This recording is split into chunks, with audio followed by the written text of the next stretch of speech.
আজকে খুব মজার একটি বিরিয়ানি রান্না করে দেখাবো, যেটার নাম হচ্ছে শোরবা বিরিয়ানি। এটা নর্মাল বিরিয়ানির থেকে একটু ডিফারেন্ট টেস্ট, বাট খেতে কিন্তু অন্যান্য যে কোনো বিরিয়ানির থেকে এটার স্বাদ অনেক গুণ বেশি। তো আমি এই বিরিয়ানিটা প্রায় রান্না করি, আর খুবই ইজি লাগে আমার কাছে এই বিরিয়ানিটা রান্না করতে। তাই আজকে আমি ভাবলাম আপনাদের সাথেও শেয়ার করি। এটা দেখতে যেমন লোভনীয়, খেতে কিন্তু তার থেকেও বেশি মজা। একবার বাসায় তৈরি করে দেখবেন, ভীষণ ভালো লাগবে। তাহলে চলুন কথা না বাড়িয়ে সরাসরি রান্নায় চলে যাচ্ছি। এই জন্য প্রথমে আজকে যেই কড়াইতে আমি বিরিয়ানিটা রান্না করব সেই কড়াইতে তেল দিয়ে দিচ্ছি। এখানে প্রায় হাফ কাপের থেকে একটু কম আমি সয়াবিন তেল দিয়ে দিলাম, আর দিয়ে দিয়েছি পেঁয়াজ কুচি, প্রায় 2 কাপ মতো পেঁয়াজ কুচি দিয়েছি। এখানে এই বিরিয়ানি রান্নায় পেঁয়াজের পরিমাণটা একটু বেশিই লাগবে।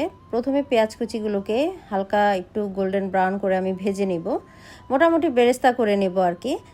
তো একটু সময় নিয়ে পেঁয়াজগুলোকে আমি লাল লাল করে কিন্তু ভেজে নিয়েছি। তো এখান থেকে আমি প্রায় অর্ধেকটারও বেশি পেঁয়াজ বেরেস্তা আমি উঠিয়ে রাখবো, আর বাকি অংশটুকু আমি রেখে দিব পরবর্তীতে গার্নিশের জন্য। তো এখান থেকে আমি সবগুলো পেঁয়াজ বেরেস্তা এখন অন্য একটি পাত্রে আমি উঠিয়ে রাখছি। এবার এই পেঁয়াজ বেরেস্তার তেলটুকুতেই আমি একটা বড় সাইজের আলু ছোট করে কেটে নিয়েছি, এবং এই তেলের মধ্যে আলুটাকে একটু ফ্রাই করে নেব। আলুটা যেহেতু আমার একটু বড় সাইজের ছিল তাই একটাই নিয়েছি, আপনারা চাইলে মিডিয়াম সাইজের হলে 2টা আলু নিয়ে নিতে পারেন। তো এরকম ছোট ছোট করে কেটে আমি আলুগুলোকে একটু ভেজে নিলাম, 2-3 মিনিটের মতো ভেজে অন্য একটি পাত্রে আমি উঠিয়ে রাখছি। এখন সেই রয়ে যাওয়া তেলের মধ্যে আমি দিয়ে দিচ্ছি চিকেন। এখানে প্রায় 1 কেজির মতো চিকেন নিয়েছি, আর এটা হচ্ছে চিকেনের ব্রেস্ট। চিকেনের ব্রেস্টগুলোকে আমি একটু ছোট ছোট করে কিউব করে কেটে নিয়েছি। এখন এই চিকেনগুলোকে আমি একটু তেলের মধ্যে ভেজে নিব। চিকেনের কালারটা চেঞ্জ হয়ে যাওয়া পর্যন্তই ভাজবো, এর থেকে বেশি ভাজবো না, তাহলে চিকেনগুলো কিন্তু বেশি ড্রাই হয়ে যাবে বা শক্ত হয়ে যাবে। এই অবস্থায় চুলার জালটা কিন্তু আমি একেবারে হাইতে রেখেছি, তা না হলে চিকেন থেকে যথেষ্ট পরিমাণে পানি বের হয়ে চিকেনটা কিন্তু পরবর্তীতে রাবারি হয়ে যাবে। তো এখানে ভাজার সময় কিন্তু আমি সামান্য একটু লবণও দিয়ে দিয়েছি। তো চিকেনের কালারটা যখন একটু চেঞ্জ হয়ে যাবে তখন এর মধ্যে আমি আদা রসুনের পেস্ট দিয়ে দিলাম। এখানে প্রায় 2.5 টেবিল চামচের মতো আমি আদা রসুন বাটা দিয়ে দিয়েছি। এখন এই আদা রসুন বাটাটাকে চিকেনের সাথে নেড়ে চেড়ে কিছুক্ষণ ভেজে নিয়েছি।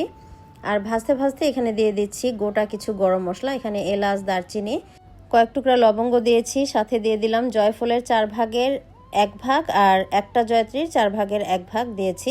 আমি কিন্তু এগুলো গুঁড়া করে দেইনি, আস্তই দিয়েছি। আর ওই যে পেঁয়াজ বেরেস্তা করে রেখেছিলাম ওইখান থেকে প্রায় 4 ভাগের 3 ভাগে দিয়ে দিলাম, আর অল্প কিছু রেখেছি পরবর্তীতে গার্নিশের জন্য। এখন এগুলোকে নাড়াচাড়া করে বেশ কিছুক্ষণ আমি একটু কষিয়ে নিব। আর এখানে আমি দুধের মধ্যে অর্ধেকটা লেবু চিপে দিয়ে দিলাম। আমার বাসায় টক দইটা ছিল না, আপনার হাতের কাছে টক দই থাকলে অবশ্যই এখানে টক দইটা দিয়ে দিবেন, হাফ কাপের মতো। আর সামান্য একটু লবণও দিয়ে দিচ্ছি, আর দিয়ে দিলাম প্রায় 7-8টার মতো কাঁচামরিচ, এতে করে খুব সুন্দর একটি ফ্লেভার আসবে চিকেনের মধ্যে। তো এখন চিকেনগুলোকে আমি রান্না করে নেব, এই জন্য চিকেনগুলোকে ভালোভাবে নাড়াচাড়া করে একটু কষিয়ে নিয়ে এর মধ্যে এখন দিয়ে দিলাম আমি ভেজে রাখা আলুগুলোকেও কিন্তু ভালোভাবে নাড়াচাড়া করে চিকেনের সাথে আমি বেশ কিছুক্ষণ একটু কষিয়ে নিব। একটি ঢাকনা দিয়ে ঢেকে দিলাম কিছুক্ষণের জন্য। ঢাকনা উঠিয়ে আবারও ভালোভাবে নাড়াচাড়া করে দিলাম। এই অবস্থায় কিন্তু চিকেন, আলু সবগুলোই কিন্তু মোটামুটি 80% সিদ্ধও হয়ে গেছে, আমি চেক করে দেখেছি। তো এখন আমি এর মধ্যে দিয়ে দিলাম চাল। পোলার চাল নিয়েছি, আগে থেকে চালগুলোকে ভালোভাবে ধুয়ে পানি ঝরিয়ে রেখেছিলাম। আর এখানে পোলার চালটা নিয়েছি আমি 500 গ্রাম।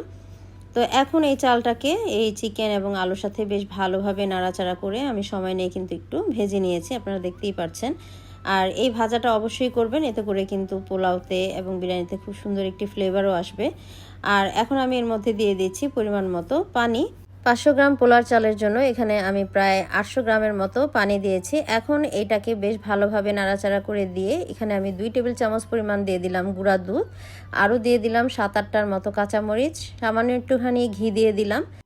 ঘিটা এখানে অবশ্যই দিতে হবে, এতে করে বিরিয়ানিতে খুব সুন্দর একটি ফ্লেভার আসে। ভালোভাবে নাড়াচাড়া করে এখানে আর একটু লবণ আর সামান্য একটু চিনি দিয়ে দিলাম স্বাদের ব্যালেন্সের জন্য। ঢাকনা দিয়ে ঢেকে কিছুক্ষণ রান্না করব। ঢাকনা উঠিয়ে আবারও নেড়েচেড়ে মিশিয়ে দিলাম। এই পর্যায়ে এসে পানিটা কিন্তু খুব দ্রুতই টেনে যাবে। তো এই অবস্থায় আমি নিচের চালগুলো উপরে এবং উপরের চালগুলো নিচে দিয়ে দিলাম। আর চুলার জালটা এই অবস্থায় আমি একেবারে লোতে রেখে একটি ঢাকনা দিয়ে ঢেকে আরও 15 থেকে 20 মিনিট আমি দমে বিরিয়ানিটাকে রান্না করে নেব।